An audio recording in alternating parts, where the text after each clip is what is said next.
someone is being kidnapped by a sex trafficker right now. And so you might not think about it or where it's happening, but as people keep on ignoring this, more and more countries are legalizing prostitution. Many people think that prostitution isn't legal, but it is in some countries. Prostitution was legalized in places such as Australia, the Netherlands, Germany, New Zealand, hoping that it would bring positive outcomes.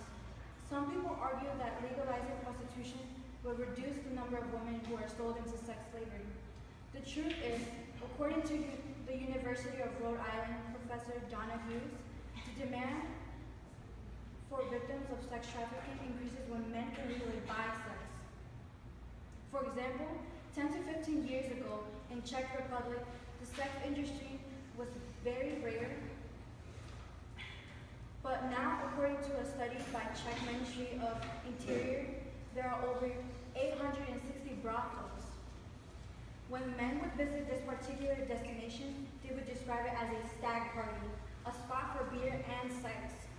Legalizing prostitution is also bad because there can be a large increase on the demand for more women. As more and more countries legalize prostitution, we need to remember that legalization does not reduce the problems I've talked about. Currently, the United Nations is debating legalizing prostitution worldwide. Right now, there are more people being smuggled over borders every day, and traffickers are getting wiser and finding new ways to keep this business going. We need to tell the United Nations to stop this act because women should have full control of their bodies. Join me and tweet the United States Ambassador to the UN, Samantha Power, under the hashtag #StopSlaveSex. We all need to be more aware that this is a problem that should not and cannot be tolerated. So take your phones right now and tweet #StopSlaveSex. Thank you. What can you do to help?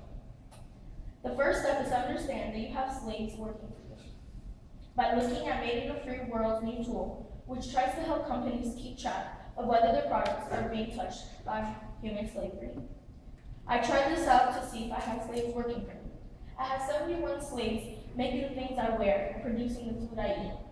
None of us notice or think that the brands we wear are made by slaves, but in reality, many of these products we use have some amount of slaves working to make those ties, shoes, socks, and sneakers. Go to slaveryprint.org yourself to see how many slaves work for you. Now that you know what you know, what would you do to educate yourself and reduce the number of slaves? We all play a role in this, whether we like it or not. What will you do to help reduce our slavery footprint? Thank you very much.